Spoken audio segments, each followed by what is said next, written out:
오늘은 그리스도의 재림이라는 제목으로 말씀드리겠습니다. 본문은 스가랴서 14장 1절에서 9절까지 구약성경 1325페이지 제가 봉독하겠습니다.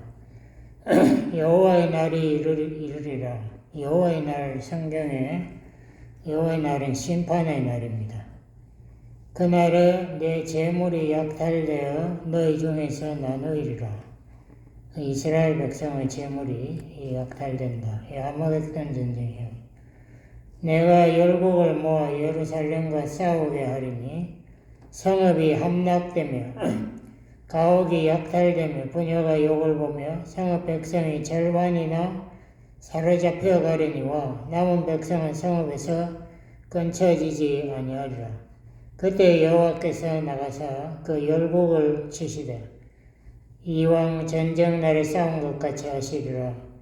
그날에 그의 발이 예루살렘 앞 그 동편 감람산에 서실 것이요. 감람산은 그 한가운데가 동서로 갈라져 매우 큰 골짜기가 되어서 산 절반은 북으로 절반은 남으로 옮겨 큰 지진이 일어난다니. 그 산 골짜기는 아셀까지 미칠지라. 너희가 그의 산 골짜기로 도망하되 유다왕 우시야 때에 지진을 피하여 도망하던 것 같이 하리라. 너희 하나님 여호와께서 임하실 것이요 모든 거룩한 자가 주와 함께 하리라. 그날에는 빛이 없겠고 광명한 자들이 떠날 것이라. 여호와야 하시는 한 날이 있으리니 낮도 아니요 밤도 아니라 어두워갈 때에 빛이 있으리로다.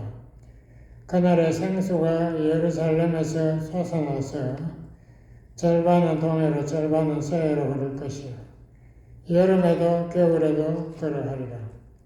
여호와께서 천하의 왕이 되시리니 그날에 여호와께서 홀로 하나이실 것이요 그 이름이 홀로 하나이실 것이며 온 땅이 아라바같이 데데게바에서 예루살렘 남편 림몬까지 미칠 것이며 예루살렘이 높이 들려 그 본처에 있으리니 베냐민 문에서부터 천문자리와 성모퉁이 문까지 또 하나넬 망대에서부터 왕의 포도주 짜는 곳까지라. 사람이 그 가운데 거하며 다시는 저주가 있지 아니하리니 예루살렘이 안녕히 서리로다. 아멘. 이 아마겟돈 전쟁에 대해서는 제가 전에 말씀드렸는데요. 여기에서 굉장히 중요한 성경 구절을 제가 이 예언서 할 때는 늘 말하는 건데 누가복음 21장 24절 제가 생각에 한 구절만 봐도 예수님은 하나님 아들이십니다. 이 성경에 이렇게 중요한 구절 없어요. 이 예언서의 가장 중요한 구절인데 제가 봉독하겠습니다. 저희가 이스라엘 백성 예루살렘 살던 사람들이 칼날에 죽임을 당하며 모든 이방에 사로잡혀 가겠고 예루살렘은 이방인의 때가 차기까지 그러니까 여기에 분명히 이방인의 때와 이스라엘의 때가 따로 있다. 이방인의 때가 찬다는 것은 이방인의 구원의 숫자가 다 구원받을 때까지 이방인의 때가 차기까지 이방인들에게 밟히리라. 뭐가 밟힌다고요? 예루살렘이 이방인들을 점령하여 있겠다. 지금 예루살렘이 꼭 반이 이스라엘 백성이 회복됐어요. 저번에 7일 전쟁, 6일 전쟁 같은 그때 이스라엘의 서쪽을 회복했죠. 이 구절에 가장 중요한 개념이 이스라엘 시대와 교회 시대 혹은 이방인의 시대가 따로 있다는 이야기인데 이건 다니엘 9장에 나오는 70주 다니엘의 유명한 70주 예언에 나오는 말씀입니다. 다니엘이 이스라엘을 위해서는 70주가 정해져 있다. 이스라엘 시대는 70주다. 주라는 히브리 말은 7년이라는 히브리 말과 똑같아요. 그러니까 70에 7 곱하기 다시 말해 490년을 이스라엘을 위해서 하나님이 예정해 놨다. 근데 다니엘서 9장을 보면은 69주에 69번째 주에 예수님이 나타난다, 메시아가 나타난다라고 다니엘은 말하고 있습니다. 그래서 69주는 벌써 다 이루어졌어요. 그 다음에 브레이크 있고 마지막 일주, 마지막 7년이 적그리스도가 나타남으로 시작되는 거예요. 그러면 마지막 대환란 그 7년이 와서 이스라엘 시대가 다시 시작되어서 성령께서 이스라엘에 다시 역사하셔서 이스라엘이 자기네들이 메시아를 죽인 것을 깨닫고 적그리스도가 가짜 메시아라는 것을 깨닫고 비로소 회개운동을 시작해서 이제 많은 구원의 역사가 마지막으로 이스라엘에서 있다. 그러면은 그 69주에서부터 이 예루살렘이 그럼 언제 이방인에게 짓밟혔는가? 예수님 그 예언하고 나서 꼭 40년 후에, 그러니까 이 세대의 예언이 다 이루어진다고 예수님 마태복음에 이야기했고 누가복음 21장에 말했지만, 그때 예수님이 말씀하시고 40년 되는 해에 로마의 디도 장군이 왔습니다. 나중에 디도 황제가 되지만 그가 로마 정령은 8만을 데리고 와가지고 예루살렘을 포위했습니다. 그때 예루살렘은 이스라엘의 가장 큰 축제 6월절이 다가왔기 때문에 지중해에 있던 많은 그 디아스포라를 흩어진 유대인들이 모여들어요. 왜냐하면 유대인들은 이 대축제는 반드시 성전을 방문하게 되어 있거든요. 그래서 보통 이 사람들 이야기가 한 200만 명, 그 요세푸스의 유대인 전쟁사에 나와요. 한 200만 명이 모였을 것이다. 그때 인구는 엄청나게 많은 숫자죠. 근데 그 중에 100만 이상이 이 디도 장군의 포위 작전에 말려들어가지고 음식이 없으니까 굶어 죽었어요. 대부분이다. 그리고 나머지 15,000명인가가 포로로 로마에 잡혀갔다. 그렇게 요세푸스는 유대인 전쟁사에서 기록하고 있습니다. 그래서 AD 70년부터 이스라엘의 시대가 끝나고 이방인의 시대, 교회 시대가 시작된 거예요. 그러므로 이스라엘에 성령의 역사가 없어요. 지금도 크리스천이 1%도 안 돼요. 안 믿어, 그 사람은. 철저하게 온 세계가 예수님을 메시아로 믿는데도 자기네들은 안 믿는 거예요. 성령의 역사가 없으니까. 이 사람들은 적그리스도가 출현하면은 메시아가 왔구나, 이제 왔구나.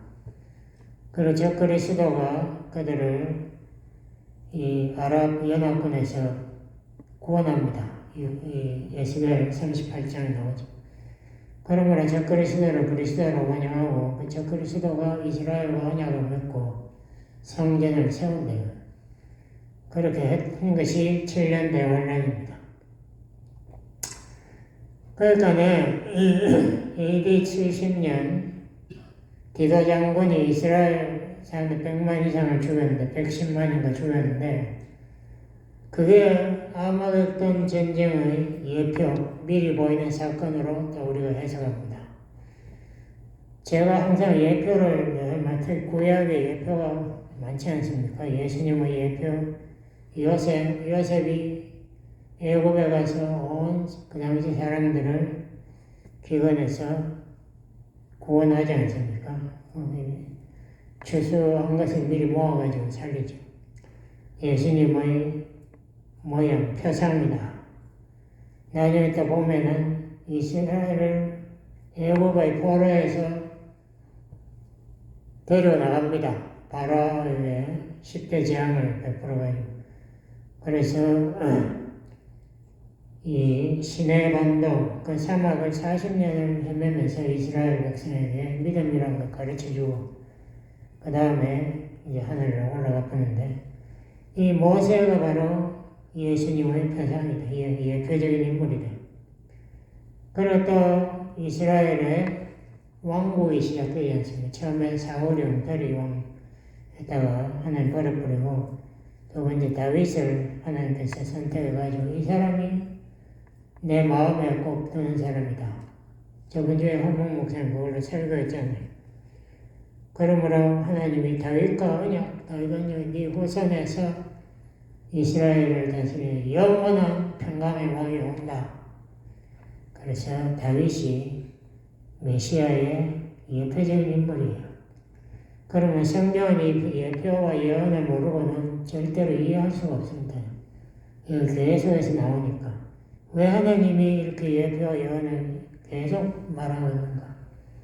우리에게 교훈을 한두 번 해가지고는 인간들이 알아듣지 못해요. 5번, 10번, 100번, 1000번 해도 못 알아듣네요. 귀가 닫혀 있으니까, 영안이 감겨 있으니까 안 보이는 거예요. 그래서 계속해서 이 역사라는 뜻이 왜 있는가 제가 생각하면 그것이 교훈을 인간들이 한두 번 들어가지고 깨닫지를 못하니까 되풀이 계속 역사는 교훈, 같은 교훈이 토요일에 나고 우리 한국 같은 데 보면 계속 잘못을 반복한다. 옛날에 버려졌지만 또 뭐 지금도 100년 전에 그 구한말하고 똑같은 그런 상황으로 또 되돌아가는 거예요. 자, 그리스도의 재림에 대해서 성경 요한계시록은 스가랴는 뭐라고 하나? 첫째로 요한계시록 17장에 보면은 바벨론이 음란하다는 것은 영적으로 하면 하나님을 섬기지 않고 창기같이 다른 남자를 따라가는 거, 다시 이방신을 섬긴다. 바벨론이 거기 아주 앞서가는 나라인데요. 뭐 거기에 대해 시간이 있으면 제가 언젠가 쭉 설명하겠는데요. 그 바벨론에도 꼭 메시아 같은 그 바벨론의 그 신관에 보면은 꼭 메시아 같은 게 나와가지고 그것이 죽었다가 살아나고 이랍니다. 뭐 하여튼 그런 그것을 가르치는 거기에 엉터리 종교가 있어요. 그게 세계를 움직이는데요. 뭐 그거에 대해서 차근차근 이야기하고. 하여튼 바벨론이 세계 종교의 뿌리예요. 지금은 아마 WCC가 비슷한 역할을 하는데 세계 종교 연합한다고 엉터리 그것을 주장하는 그게 요한계시록 17장에서 하나님께서 마지막 때에 그거를 심판하겠다. 그 다음 18장에 보면은 이 바벨론이 세계 모든 정치 세력을 드디어 찾아가고 세계 경제권을 쥐고 흔듭니다.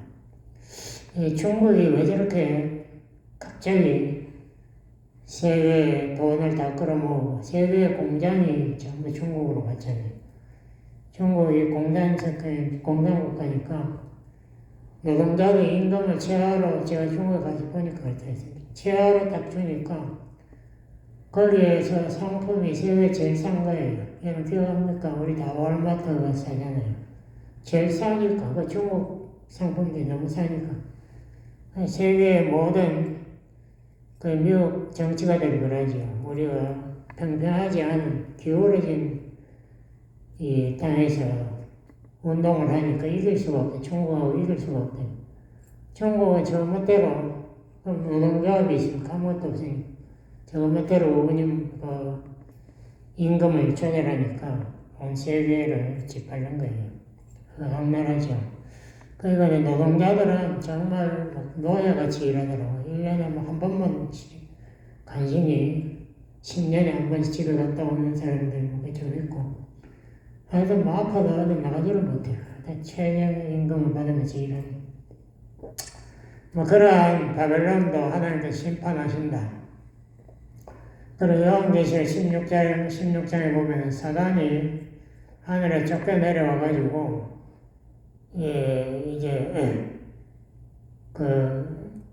자기 자기 부하들을 시켜가지고, 귀신들을 시켜가지고, 유브라데 강의 물을 막아버린다. 근데 그게 벌써 제가 뉴스에 이렇게 읽어보니까 그게 다 준비가 다 돼 있더라고. 유브라데에 이란하고 이라크이 댐을 많이 세워가지고 그 댐들의 문을 다 닫아버리면 유브라데 물이 벌써 끊긴대요. 그 준비 다 해놨더라고. 뭐 어쨌든 간에 이 마지막 때에 적그리스도가 온 세계에 군대들을 끌어모으는데 이스라엘을 치려고. 왜냐하면 이스라엘이 진차위를 반대하니까. 이스라엘이 이 대환란 중간에 깨달았어요. 왜냐하면 적그리스도가 자기 모습 우상을 성전 안에 세우고 성전 만들어 놨잖아요. 그 제사를 못하게 하고 뭐 이렇게 함으로써 이것이 가짜라는 것을 이스라엘도 깨달았어요. 그래서 적그리스도에 대항하는 데모를 하고 야단하니까 적그리스도 이스라엘을 없애버리려고 이제 온 세상 사람들을 끌어모은 군대를 끌어모아가지고 예루살렘을 포위하고 오늘 스가랴 14장 읽었지 않습니까?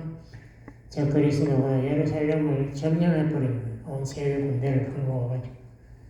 근데 스가랴 14장을 여러분이 읽어보시면은 그게 무시무시합니다. 제가 잠깐만 읽어볼게요.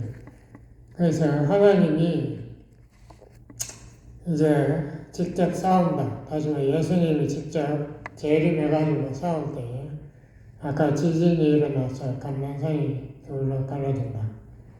그 12절에 읽어보니까 예루살렘을 친 모든 백성에게 여호와께서 내리실 재앙이라니 곧 섰을 때에, 그러니까 군인들이 서가 있잖아요. 섰을 때에 그 혀가 입속에서 썩을 것이요.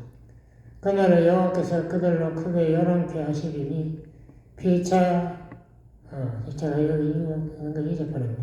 예루살렘을 친 모든 백성이 여호와께서 내리실 재앙이라니 섰을 때에 그 살이 썩으며 그 눈이 구멍 속에서 썩으며 그 혀가 입속에서 썩을 것이요. 그날에 여호와께서 그들로 크게 열왕케 하시리니 피차 손으로 붙잡으며 피차 손을 들어 서로 싸움에 칠 것이며 유다도 예루살렘에서 싸우리니 이때 사면에 있는 열국의 보와 검은 의복이 심히 많이 예루살렘에 모여질 것이다. 그러니까 이게 제가 보기에는 사람이 서가 있는데 그대로 썩는다. 뭐 폭탄을 터뜨리면 사람이 가루가 되겠죠. 어떻게 서가 있어요? 이거는 무슨 핵폭탄 같아. 핵폭탄 그러니까 방사선 때문에 인간이 그 자리에 서가 있는데도 폭삭 그냥 죽어버린 거죠. 그 자리에 즉사하는 거죠. 하여튼 하나님께서 유다 백성이 다시 모여서 싸우게 하고 이것을 자기가 직접 심판한다. 그리고 요한계시록 19장에 보면은 예수님이 이때에 재림하시는데 그 모습을 그려놨습니다. 예수님 백마를 타고 김정은이 같이 백마를 타고 내려오시는데 그에 많은 천사들이 따라오는데 다 백마를 타고 그 백마라는 것은 순결하다는 하나님 앞에 온전히 헌신됐던 그런 의미인데요. 김정은이는 저건 가짜니까 가짜가 또 백마를 타잖아요. 그 몸에 만왕의 왕이요 만주의 주라고 적혀있어요. 그러니까 예수님이 그 입에서 나오는 칼로 온 세상을 징계하신 쳐 죽인다. 그리고 예수께서 친히 천하의 왕으로 다스린다. 아까 14장 9절에 제가 읽었어요. 다시 읽어보면 여호와께서 천하의 왕이 되시리니 그날에 여호와께서 홀로 하나이실 것이요 한 분만이 온 세상을 다스리는 권세를 소유할 것이다. 제 상세한 이야기는 정리해버리고 제가 부활과 사망에 대해서 좀 설명을 했으면 좋겠습니다. 왜냐하면 이게 복잡해요.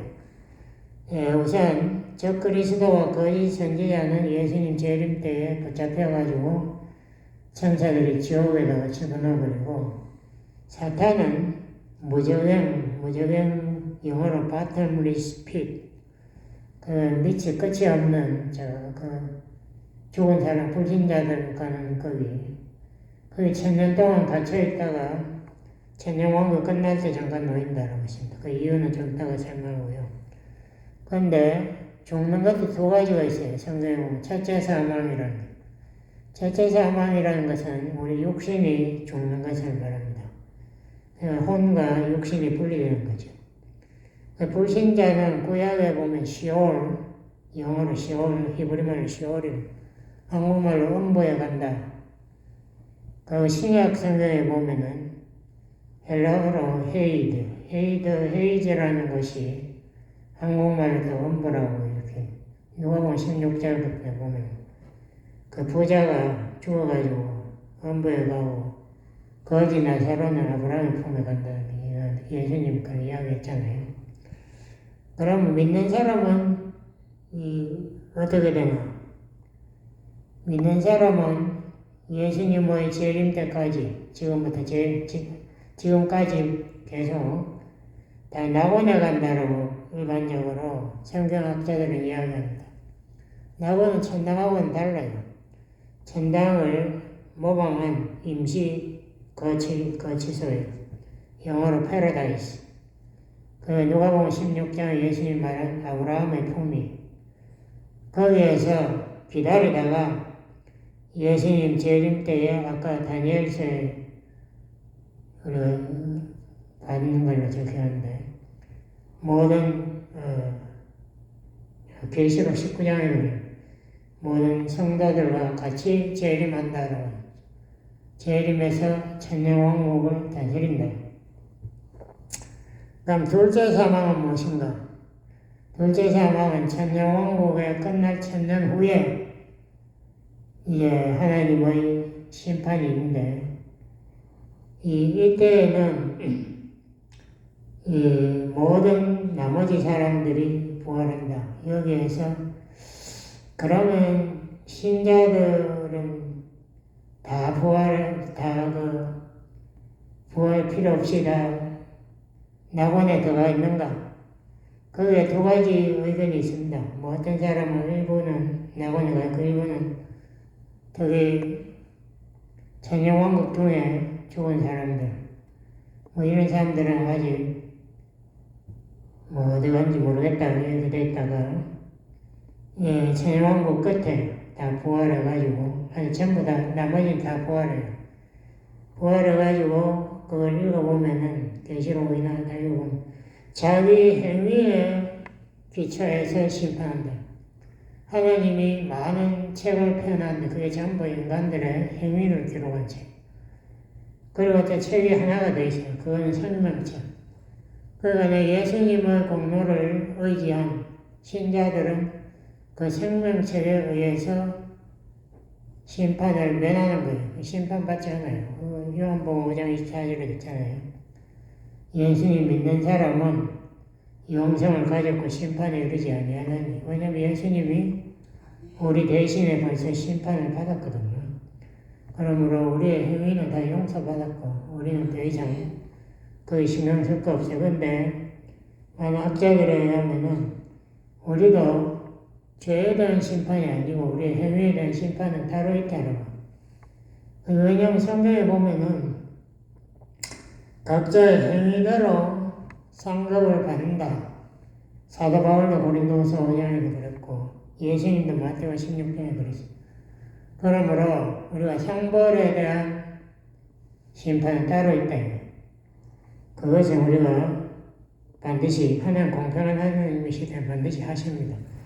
그래서 우리가 정말 복음을 위해서 열심히 살았나 안 했나 그 차이가 거기서 나타나는 거죠. 그건 맞아요. 둘째 사망은 그래서요. 자기 행위대로 심판받는 사람 정말 지옥불로 영원히 사탄과 함께 거하게 되고 부활도 두 가지가 있죠. 첫째 부활은 요한계시록 20장 6절에 보면 예수님 재림한 직후에 의롭게 된 자들이 육신이 부활하는 걸로. 그러면 그 전에 죽었던 사람들은 어디가 있었나? 뭐 이런 질문을 우리가 할 수 있는데요.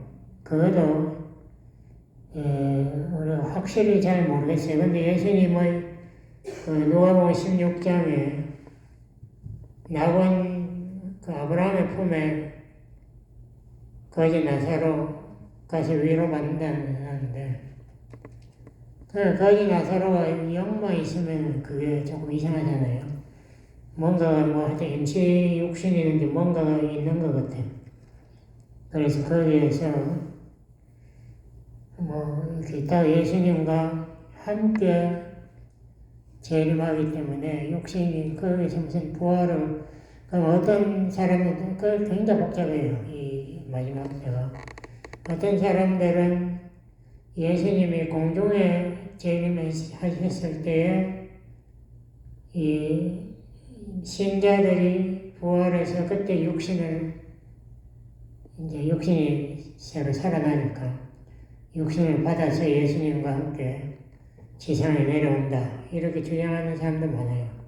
그래서 저도 어떤 게 맞는지 확실히 모르겠고 뭐 어쨌든 간에 하여튼 확실한 거는 아까 요한계시록을 읽었잖아요. 20장에 예수님이 재림할 때에 성도들도 그와 함께 내려와서 천년왕국을 다스린다. 이게 가장 분명하게 적혀있는 구절이고 제가 생각하는 그게 가장 확실한 것 같아요. 그래서 그것을 첫째 부활이라. 그러므로 이렇게 부활한 자들은 둘째 사망은 마지막 백보자 심판 때 이것이 지옥으로 떨어지는 것을 영이 죽는다고. 영이 죽는 게 아니고 영원히 거기서 고통받는 하나님과 떨어지는 그걸 죽는다고. 그 사람들이 영원히 지옥에서 고통받아야 되는데 이 첫 번째 부활한 사람들, 예수 믿는 사람들은 그 둘째 사망에 참여하지 않는다고 분명히 적혀 있어요. 그러면 둘째 부활은 또 뭔가? 그러니까 첫째 부활은 우리가 그 이론을 따르면은 예수님이 공중에 재림했을 때에 성도들이 낙원에 있다가 뭐 낙원에서는 몸이 없었는지 어쩐지 모르겠고 그때 부활했거나 안 그러면 죽자마자 육신을 받아서 낙원에 갔는지 그건 모르겠고 어떻게 됐든 간에 예수님 환영식에 참여하고 몸을 가지고 지상에 재림해서 천년왕국을 다스린다. 이게 일반적인 정설입니다. 전천년설, 역사의 전천년설을 그걸 주장해요. 그 첫째 부활은 그때 부활, 대충 예수님이 공중에 오셨을 때에 아마 육신이 부활하지 않았나. 그게 일반적인 이론이고요. 둘째 부활은 요한계시록 20장 12절 이후에 나오는데 이제 마지막 백보자 심판 받기 위해서 이 좋은 사람들 그 중에는 예수님 재림할 때 태어나지 않은 천년왕국에 살던 사람도 많을 거 아니에요. 그러니까 이 사람들이 다 부활하는데 구원받지 못한 자들은 자기 행위대로 심판받고 체계에 많았다 그랬죠. 예수님 믿는 자들은 생명체 이름 기록되어 있으니까 둘째 부활, 뭐 그때 부활했더라도 둘째 사망에는 참여하지 않는다. 제 설명을 여러 알아들었는지 모르겠는데 하여튼 복잡해요. 그래서 우리 예수 믿는 사람 가장 확실한 것은 예수님 재림 때에는 육신의 부활이 이미 이루어졌다. 그리고 예수님과 함께 지상에 내려와서 천년왕국을 다스린다. 이건 확실해요. 요한계시록 20장 6절 이후에 4절 6절부터 거기 분명하게 나오니까 그것만 기억해도 돼요. 믿는 사람한테 그렇게 된다. 그러면 왜 천년왕국이라는 게 이런 게 복잡한 게 있는가? 성경에 보면 별로 이 천년왕국에 대한 설명이 별로 없어요. 이사야에 조금 나오고 뭐 그런 정도인데, 요한계시록에 나오는 천연왕국이 진짜인가? 여러 가지 설이 있는데, 우선 천연왕국이 왜 있는가부터 제가 설명했습니다. 인류 역사를 보통 크게 보면은, 처음 아담이 태어났을 때부터 그걸 숫자로 계산한 사람이 있어요. 뭐 900 몇 년 살았다고 저거 해가지고.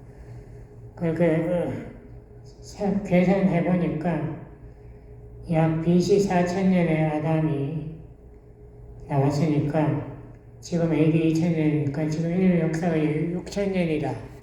대충. 근데 6이라는 숫자는 인간의 숫자 아닙니까? 사탄의 숫자라고 합니다. 그거는 좋지 않은 숫자니까 하나님이 마지막 1000년을 더 버텨가지고 하나님의 그 온전한 계획을 온전히 성취시키는 1000년이 필요하다. 그래 주장하는 사람도 있고, 이사야 9장 7절에 보면은 메시아가 나오는 예언 나옵니다. 그 메시아가 아기가 태어나서 평화의 왕으로 다스리는데, 그분이 영원한 나라, 하나님의 나라를 다스리는데 공평과 정의로 다스린다. 한국말은 공평이라고 해요. 공평은 영어로 justice, 정의는 righteousness, 공의. 저 공의라는 말, 정의하고 다르다고 이야기했죠. 한국 성경은 정의라고 딱 써놨습니다. 공의라는 것은 하나님의 성품에 맞는 의로움. 우리 하나님은 죄인을 무조건 심판만 하는 하나님 아니에요. 인간을 사랑하시고 용서하시고 오래 참으시는 오유하신 하나님. 그것도 다 공의에 들어있어요. 그런 것은 예수님의 그 메시아 예언 이사야 40장 이후에 41장 2장에 보면 꺼져가는 등불도 끄지 않는다. 부러진 갈대도 꺾지 않는다. 그게 다 온유를 가리키는 거예요. 예수님의 성품. 우리 십계명에 보면 하나님은 오래 참으신다. 오래 참으시기 때문에 금방 죄 김정은이가 믿지만은 금방 죽이지 않는다. 그러니까 하나님의 때를 기다립니다. 뭐 어쨌든 간에 우리 하나님의 공의로 진짜 왕이 와서 하나님의 약속한 그 나라, 하나님의 나라를 다스리는 것을 하나님이 영어로 demonstration, 보여주겠다 이거. 그것이 하여 하나님의 언약이 진짜 완성되는 것을 우리가 볼 수 있다. 그렇기 때문에 예수님이 왕으로 이미 왕으로 오셨지만 그 지금 현재는 사람들 눈에 그의 왕권이 보이지 않는다. 예? 우리 영화에 또 갖다 쳐서 보이지 않아요. 그렇지만은 예수님 진짜 지상에 재림하면 우리가 볼 수 있으니까. 그리고 또 마지막 하나의 또 중요한 이유가 1000년 동안 사탄을 무지개에 가둔다. 왜 가두나? 그 1000년 동안 사탄이 세상 사람들 죄를 유혹하지 못하게 20장, 계시록 20장에 3절에 봅니다.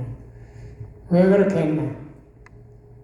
예수님이 다스린 동안에 사탄이 방해부터 사탄을 전쟁치고 이런 복잡하잖아요. 하여튼 인간들에게 마지막 기회를 주는 거예요. 네가 네 의지로 한번 예수님을 믿어봐라. 뭐 그때 성령이 역사하시겠지 뭐 그거 없이 어떻게 믿어. 근데 어떻게 됐든 간에 인간들이 더 이상 변명할 기회를 없애버려요. 사탄이 유혹해서 넘어갔어요. 인간이 어떻게 사탄을 이깁니까? 뭐 이런 이야기 더 이상 할 수 없게 하나님께서 공정한 심판을 위해서 공평한 게임을 한다고 그러잖아요. 한쪽에 더 어드밴티지를 주지 않고 하기 위해서는 그렇게 하나님께서 인간들에게 마지막 기회를 주는데 그 마지막 때 또 사탄을 풀어가지고 인간을 유혹하기 위해서 거기에 넘어가는 많은 사람들이 또 예수님의 나라를 공경해서 하나님이 마지막 때에 다시 심판하시고 그들을 다 백보자 심판 해가지고 지옥불에 집어던져버리고 그까지만 일단 하고 천년 왕국에 4가지 혹은 5가지 뭐 많이 계속 나와요. 7가지가 있는데 거기에 대해서 다음 주에 제가 또 설명을 계속하겠습니다. 예, 우리 기도하시겠습니다. 하나님 아버지, 하나님께서 우리 인간들을 위해서 또 예수님 구세주를 중심으로 해서 계획하신 모든 심판과 구원과 하나님의 나라의 그 모든 영광이 다 나타난다고 가까웠습니다. 저희들이 깨어서 기도하고 말씀 붙잡고 우리가 마지막 때에 더 신실하게 주님을 증거하며 살 수 있도록 도와주세요. 예수님 이름으로 기도드렸습니다. 아멘.